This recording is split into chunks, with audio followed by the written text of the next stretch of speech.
ngasi Patriotic Writers Forum Manipur na sinbi dana state ki thakta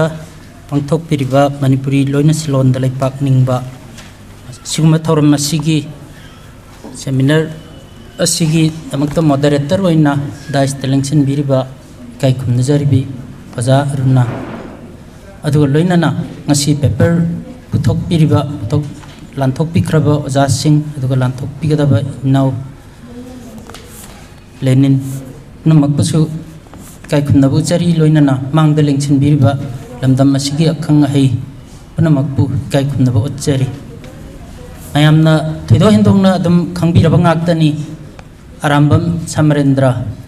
mari bakki damakta punshi phajana kathokhraba ma social activist ni aibani tu hiram kayada mahak lebakki damakta loina bak kathokhrabani dugumlaba oja sigi maramda ain loinabak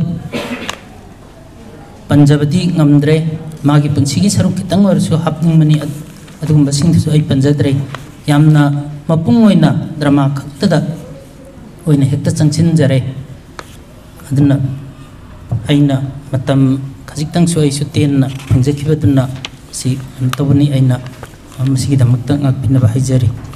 ai ki paper si मैमदा अंतुक्चरगे Arambam Samarendra की tabada laipak ningba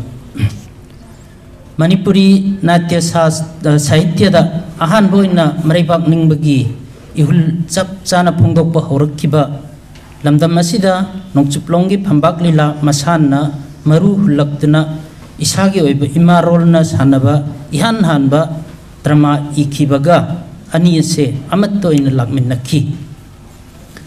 Manipurda phambak lila na ahan bachanglakkhiba si lisang magchamapan subna ani ingdani haibasi punamakna khangnai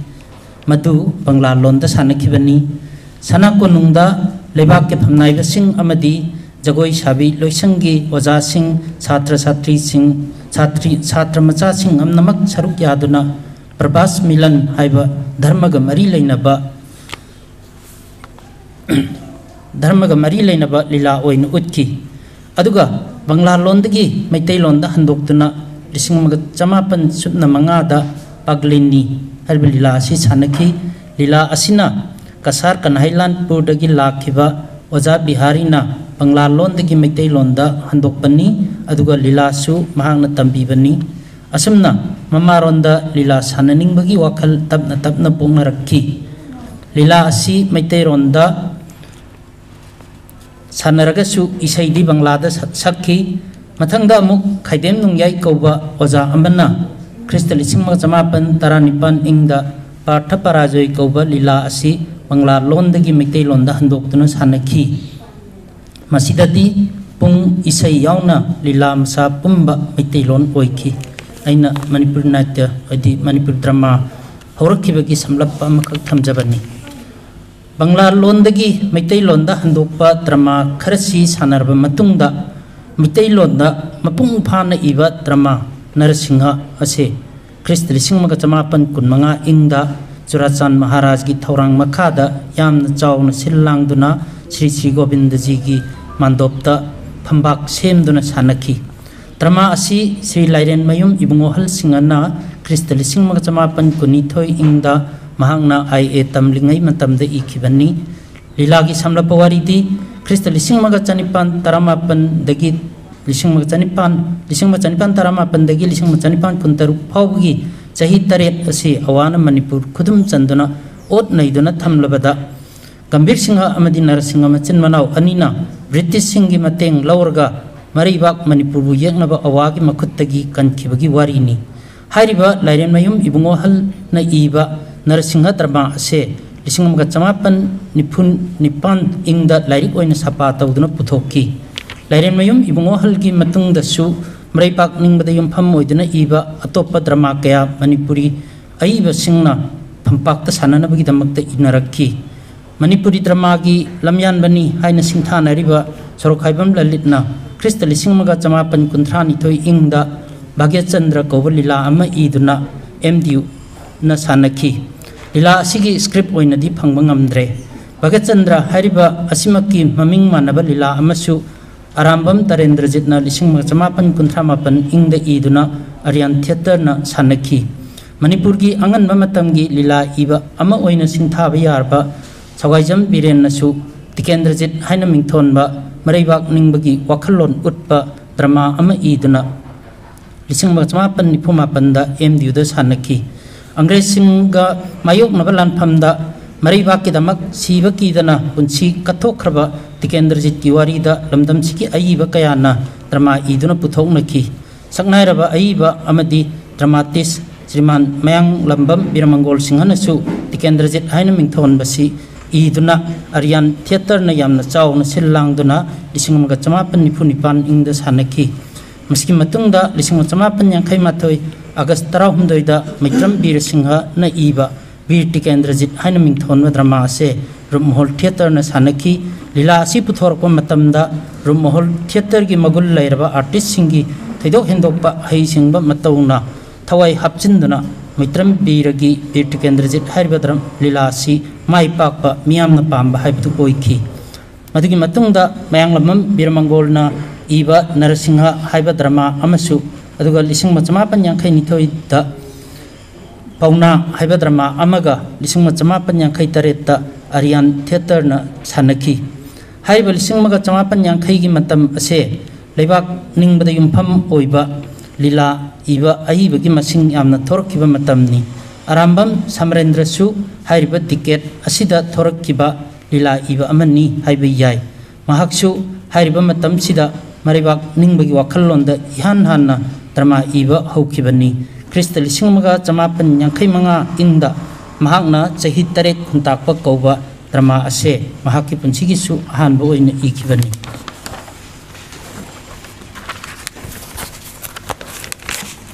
Arambam Samarendragee drama ibigi khongchat horakpaga Manipur ki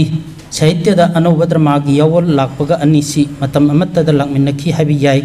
Manipur drama gi khongchat na horakpa matam si pauranik itihas na chingba wari da yumpham oiba romantic oiba wari amadi miyobigi phajaba phidam utpa dharma amadi laining laison ga mari lainaba wari na chingba iba dharma da changnarami haiba hiram atuda dharma ibana matam adugi aiba singi pandam oinarami ising machamapan humpugi matam dagi haurai haina lauriba manipuri anoba dharma gi khongchat samaj gi oiba soiba aranba kaya bu kupna ubaga loinana samaj gi tongan tongan be hiram da khut tharakpa aiba sing Jisi Tongra amadi Arambam Samarendra mathang thorokpani Jisi Tongra ki drama ki taibang yamna pak chawkhre mahaki maramda neinaba tonganba neinaba singi wakhal lonchu laikre Arambam Samarendra gi su mahaki khudida manipuri sahitya gi tongan behiram singda khud thabirami loinana natya sahitya da su athoiba dan tawbirami mahangna asangba lila amadi atenba lila punna lila kunthra irami Masih si kanthok kan lo adu haijarage ai khanjar lila maming sing asi ai kanthok jarage makhoi sing asigi manungda manipuri sai itihas ki thodok ta yumpham oiduna ima leibak ima maraibak ningbagi wakhalon ningthina phongdokpa lila singdi mahaki punchigi ngallingai 1958 matamda ikiba chahi tarai khuntakpa aduga khara thengtharaklaba khara thengtharaklabada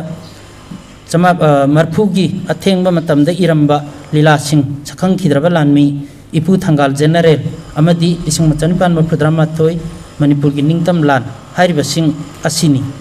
Samarendrana angan matamda iba chahi tarai khuntakpa lila sida mapung oin ulliba wari paringdi marjitna ningthau khubam mi hawrubadagi awagi mateng laurubana madugi khudong chaba lauduna awana maitai singi mathakta landarakki phibam chahogdraba marjitna masana lan khibadu ningamdaba nungaitaba poglakki awasinga mayok naba ngamlaktabadagi kasarda mayamagi manakta chatlaga mayambaga punsindana awaba maithiba pinanaba thorang taunanaba lanjenki lila sida mapung oin ullibadi awasingna maitai singbu ot naibagi awa maisa khangba amadi maitai singna aronba lalong kaya chathaduna awasingi mathakta landaba utpani awasingi michangda yawkiba mapukchel phatraba subolbu maithiba pibada lila asi loisilli sakangdraba lami lila sisu itihas ki thogdok ka mari leinaba wari di oi thogdok su chahi tare khuntak pagi manung da thokiba thogdok ki manung chanba wari oina sagatli ningthau amadi maru oiba phandai ba singna lila gi maru oiba charitra ohindraga su praja singi maraktagi thoiba koba naha amana yeknaba singa lamba paduna thengnaram laga khurakki ina lai saba mioi kharana nongmai kablak padagi pandana sikhi matung inariba laloi kyana mahaki khudung li inna yeknaba awasinga lanthengna khigani haiba thajaba thamduna lila loisilli atenba lila oiraga su yamna mating leiba lila ni ipu thangal general lila asigi paringdi angrez ga manipur ga lanthengna khibagi wari da yumpham oiraga sagatpani adum nadi oiraga su angrez singa manipur gi athoba mapari thangal general ga thengna khiba thogdokta mari leina handuna lila gi paring amma aibana semlaki lila gi horpadi british lila gi horpadi british officer singna thangal general amadi tikendrajit anibu halaba tungda sire habigi saki piba warol pathoktuna hawi madugi mathang chatharak pada thogdok adu oirakibigi wari paring chatharak poina lila makha chatharak ki thangalbu kaisum sangda thamba amadi maduda thangalna mahaki pendaba sangbaga loinana british ka manipur ga lainarak liba marida mahangna yaningdaba phongdoktuna mathanta nganglakpo wahai singa loinana mamangda thokiba kaya wari oina paudam lai loinana thokiba thodok macha macha sing mathang mathang ningsingba oina lila ulai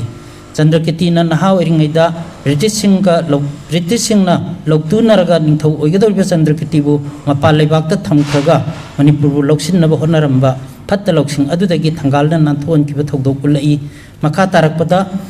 thodokta british ki thorangda manipur gi lamsing makoina cha thapam oigi harga loksinna ba honarakpa amadi british ki aronba phattalo thoksil kaya thangalna khangmadagi hei singna nanthokpa ulli thogdoksing mathang mathang samtharaktuna surchandra ga machin manau singam yanaraktabadagi surchandrana british ki mateng nirubadagi khudong chaba lauduna british singna thogdoksing adugi horakpham oiriba tikendrajitpu phana ba honarakpa maduda lan thoktuna micham praja asi ana thokpa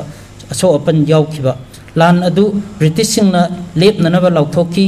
remote quinton na chingba punna makhoi mangabu praja singi apamba matungin hatki thogdok adu thokki badagidi manipur gi maikei ohum dagi british ki lanmi thomjul laktana landa silakki maikei kaya gi lanphamda manipur maiki re haibigi paw mathang mathang lakhi hairiba landa maiti bagi paw aduga kaisum sangda leiriba thangalbu imungi misingna unnaba loire haina chawba haiba charitra mana paw pirakpa aduga samna handuna thangal gi ningsingba loisanki ipu thangal general haiba mingtholiba lila asina lila sida thangal gi punshina maraiba ki damak sorry ipu thangal general haiba mingtholiba lila sida maraiba ki damak thangal general gumba athawa amagi punshina kayamuk yamna thogdang lorambage amadi mahaki mabudi maruksing kaya yamna sinnaduna pak chawrba angrez jati ga mayok narambage haibadu ulli piklabasu lamdam masina masagi izat ngakna amadi lingjel laina hingbangam lammi aduna aduda singnarakpa tarbasu thawai thadoktuna kathokpa ngammi haibadu ulli singmaga janipan marpudrammatoi manipur gi ningtam lan haiba aibigi lila sisu itihas ki paring yenglagadi isingma janipan marpudrammatoi ingda angrez ga manipur ga songna khiba lanpham aduga mari leinaba thodok adu sagat aduda sagat pani lila sigi sem li bawari paringna surchandra gi machin manau amadi kulchandra gi machin manau gi marakta mot khanna chainarakpa thokpadagi surchandra ningthauna mahaki ningthau koi mahak ningthau ojararoi birnabonda lai ningjakrage haina chakraga kolkata da bharat ki governor general da wakat lubadagi khudong jaba phanglaba angrez singna lamdam sigi lengak sasanda khut thingjil lakhibani hariba nungai tabu afam du pathoktuna darbar da khanna ninabadagi lila howi angrez singna sipai mayam puduna lakpagi paw tabada madu surchandrana angrez singi mateng lorga lan tarakpani haina khanduna lan gi thorang taunaba khannaba haurammi bamacharana telegram maron ama thorpadagi sipai mayam yaurlaga su lan horpanati haiba khangbadagi angrez singbu taram oknaba thorang oina tauki matungda angrez singna silliba thorang ado tekendra jipu phanaba honaba namaru oibani haiba khanglaki टिकेंद्रजित पु लौसिंग तौदुना फानब होनबदा माई पाकलक्तबदगी नमदुना फाननब होनरकपदा लान अमा थोकी मदुदा टिकेंद्रजित पुदी फाब ngamखिदे केंद्रजित पु फाब ngamद्रबदा लान लेपननब बेंगुल खोंलक्की लान अदुदा असि ना यावरबा मैतै मचासिंगबु मैतै मचासिंग सावबना मांगोइनदुना अंग्रेज की मिहुत ओइदुना लाक्लिबा वारी सानब लाक्लिबा लुचिंग मरक्तगी अनि खुदक्ता हातकी अदुगा अतै अहुम मना कंगला सा ममांगदा मंगकक्तुना हातकी पाव अदु ताबदगी अंग्रेजना मणिपुर की माइकई अहुमदगी अचौब तेंगोल अहुम थाजिनदुना लंदारक्की अंग्रेजगा सोंगनब लानफमसिंग पुनमक्ता मथंग मैतै माइथिरक्की अरोइबदा मैतै की कोनुंग लौसिनखी टिकेंद्रजित खागी लेपाक की मतेंग लौननब लांजेनब थोरांग तौखी अंग्रेजना मणिपुर की फिरान चिंथरगा यूनियन जेक की फिरान चिंखतखी अमदी टिकेंद्रजित अमदी थंगाल जेनेरेलबु फंक्सी तौदुना हातपद लोइसिल्ली इन थमजरपसी लीला की वारी परिंग समलप पदुनी मणिपुर की इतिहास युमफम ओइदुना सागलिबा अहिबगी लीला पुनमक असे यकनबगा लान थेंगनखिबगी ngaktani करीदगी लान हौरखिबनो हाइबगी मरु ओइबा मरमदी मचिन मनाव मसेलगी मरक्ता पुक्चेल खोजेल तिन्नरक्तबा निंथौखोम मिहौनरुबा लमदम असिबु मिहौदुना लैबा यंगनबसिंगना अखोइगी अचेंबा असोनबा तंजा ngaiduna leibada khudongchaba phangba mikupta lan torpodagi awa anna kaya mayoknakiba adu utpani adum oiduna su maribak pu nungsijaba maribak ki damak punsi kathokpa ngamba mama leipak ki mapari mamom kaya lairi haibu utli makoina thongna phana chongthoktuna yengnaba singal lan thengnaki lan torabadi mai pakpa natraga maithiba haibisi marakta amadi soidana oiragadabani mai pakpa lan phamsu yauki याम खिद्रब लानमी खरदंगना यकनबगी चावरबा लामी तेंगोनबु कया यामना अमदी कया कुइना लाक्सिन मंगमगनी पाक चावरबा अंग्रेज सिंग मायोकनरकपा लानफमददी मणिपुर माइथीकी अदुबु अइबना मरिपाक निंगबसिंगदुगी थौना लिंगजेन अमदी कथोकपगी मगुनबु वाहंगना थांगतुना मुत्फनाय रोइदबा मयंगना इदुना थंबिरमबनी अहिबना अखोइगी इरैबाक इरमदम असिना करी मरमदगी मिरैबाक लांथेंगनखिबनो करी मरमदगी अखोइना लांदा माइथिखिबनो ngasi hinghoriba अखोइना करी करम्बा वाखल खनफम थोकपगे करम्बा थौदांग पांथोकपम थोकपगे हाइबा वाहंग अमा अखोइदा थमनम्मी मसी अहिबना मरैबाक मरमदमबु चेतना नुंसी जरुबदगिनी समरेंद्रना मणिपुर की पुवारीदा युमफम ओइदुना सागलिबा लीला खरसी पारुबा नैनरुबा मतमदा इरैपाक इरमदम असे करीगदमक अखोइना चेक्शन नाफम थोकपगे हाइबसी यामना मरु ओइबा वाफम अमा अखोइदा थनम्मी लमदम असिदा हिंगलिबा लमदम असिदा पोकलुरिबा लमदम असिगी लेहाउदा चावरकपा मफम असिदा पोकलुरिबा लमदम हिंगलकपा अखोइनी अखोइना हिंगलक्लिबा मफम असिबु निंथिना ngak senba हाइबसे अखोइगी इथौनी मसी पुनमकसे निंथिना ngak senba हाइबसी अखोइगी इथौनी रिपीट तौरमान मसीगी मथक्ता अइबना अमुक्के हेन्ना लुमना लौरंबा मरम अमदी अखोइगी इपा इपुसिंगना चाही लिसिंग कया चंगना यामना वाना सागलक्लिबा फुरुप असिगी सक्तम से कन्ननब होनबसे असुक्कि मतिक मरु ओइ हाइबसे महाक्की वाखलनी अखोइगी ओइना सक खंगलबा मफम अखोइगी ओइना सक तांगनबगी मरु ओइबा नाट लाइनिंग लाइसोन फिजे चकचेत चनलोनचत पुनमक असि सागतपदा इपा इपुसिंग अदुगी पुंसी कया कथोखरबनी मतम सांगना कथोकपग लोइनना मखोइना सेंगतचरकलबा लमदम सिगिनी हाइना लेजरकलबा लन पुनमकसे थेंखांग कया अतोप मपालमगी साफु कयाना योचिननब होनरखरबनी मदु पुनमक अदो थवाइन पोंथा पीदुना निंथिना ngak सेंदुना अखोइगी इपा इपुसिंग अदुना अखोइगी दमक थंबिरमलिबनी मसिगा मरी लैनना इपु थंगाल जेनरेल लीला असिदा अइबना थंगाल जेनरेंगी मचिनदगी हाइहलिबा वाही खरसिदा फोंदोई अहिब मसागी पुंगदा अखोइगी लमदमसिदा अचौब लेपाक अंग्रेजगुंबा लेपाक सिंगत लैनबा अमदी लैननिंगबा मरिगी मतांगदा मीना लाक्चबा यादबा इसागी इज्जत लैना हिंगली हाइबा फोंदोकपा वाफम थंगालगी मचिनदगी असुमना हाइरी coat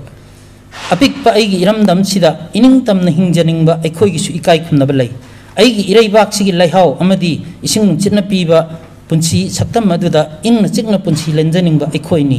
ngasidi nakoina madu thugaire माइकई Asom हमलक्लिबा नखोइगी पांगलगी नुक्सित अदुना अखोइदो हमलक्लिबा नखोइगी पांगलगी नुक्सित अदुना अखोइदा थेंगलरी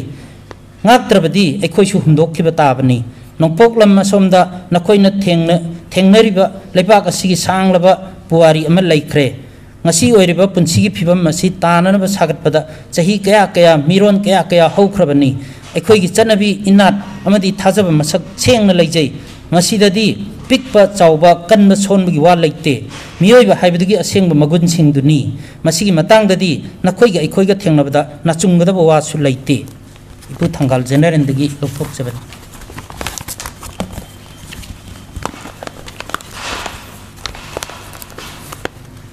kaya da chauthongna hairiba aibagi machin thorba wa haino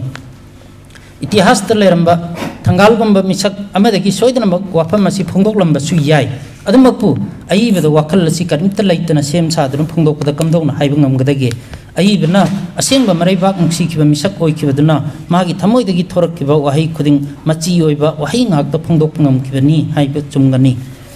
maribak ningba maribak nungsiba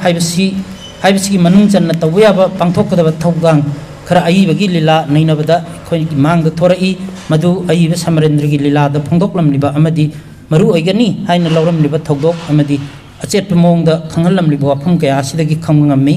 apikpa lamama oina leramlagasu jati amagi damak haibada karigumba makhalgi awat apa amatta lehendana thambiramba ponapam lamdamni masigi damak ekhoi chokthok chapam thoi nungai pham thoi asigumba wakhalon ase manipur gi itihas da mariba ki damak thawai thadok pangam kiba thangal gi mafam da uba phangi aduna ponapam lamdam imagi damak ta thawai thabada karingba singnaba amta pokhide mariba asigi damak hanjan hanjan chirabasu peloi haina phongdokki kot pendeda he ima manipur palem apokpi nangi damak amukta sibse pendeda chamrak hanna siningida nangi natambak ta chamrak hanna pokningida nangi natambak ta ningtamna sananingida unquote maribak ki damak siba haibse thangalna kaya gi matik mathamoida penjakibagi amadi penjaramgadagi haibado aiba masamakta thokrabanina masamakki thamoida di chap chana forum lagani adumakpu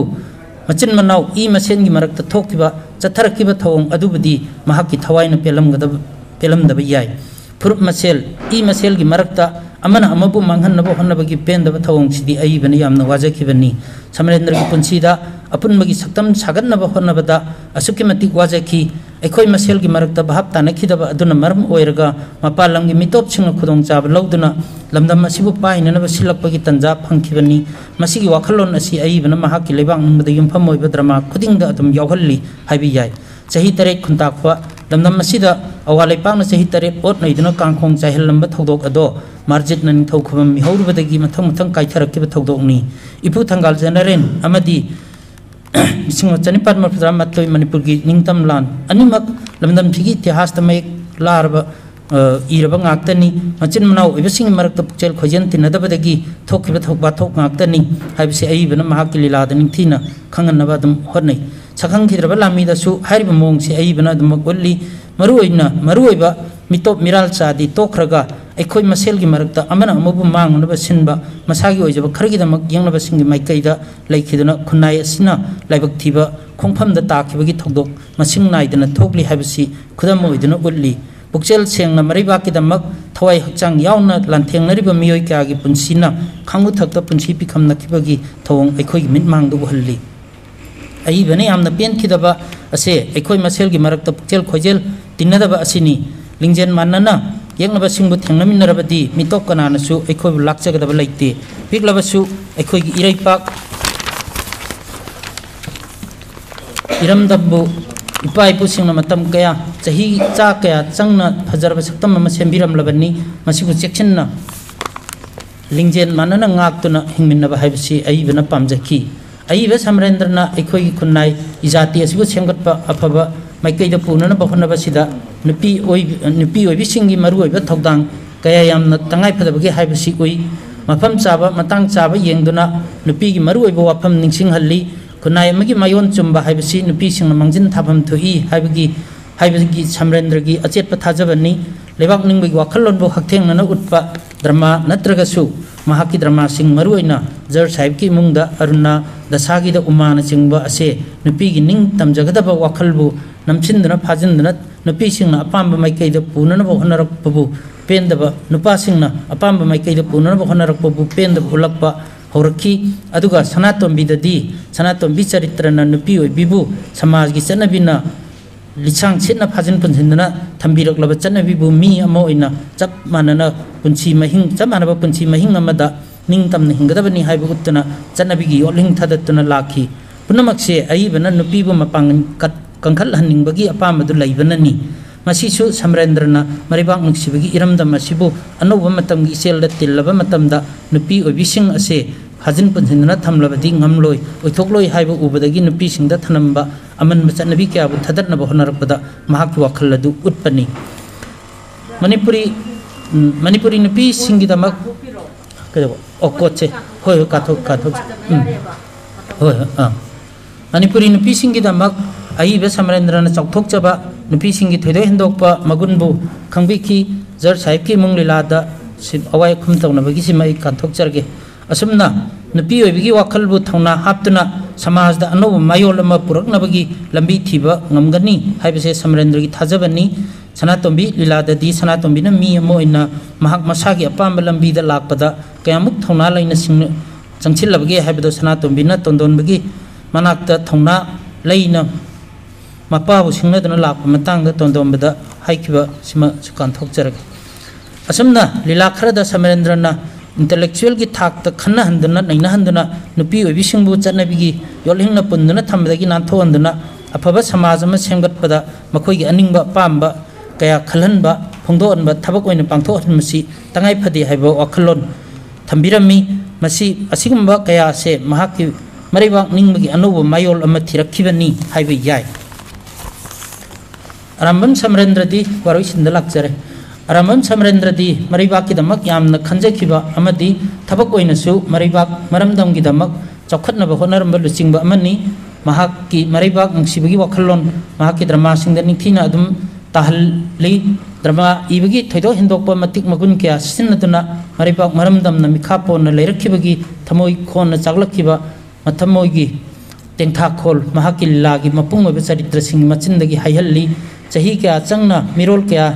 asida ikhoigi ipai pusingna senga chagat piraklaba nat ki phajaba saktambu ngasidi ikhoigi mirol asina manghan ba thoklabadi mado chauba langjaba oina thokani haibase aibigi achepa waphamni ikhoigi itihas ki sangla paring ama leijaraklaba masagi nat masagi lon sanskriti mayek senglaba leijaba khunaini ikhoigi lam apikpa lamni mising yamjate adubu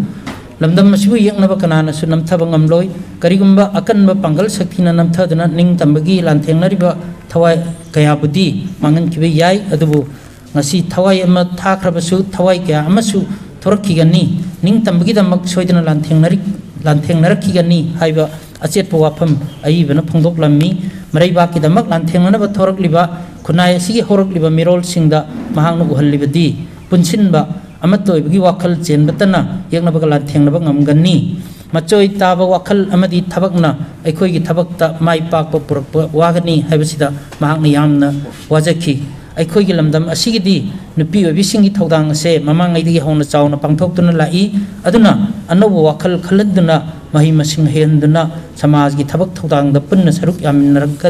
yaminnagadabani haibase maribak maramdam bu thamoi sengna nungsi jakhiba Samarendrana mahak dharma singda haibirammi. Thank you all.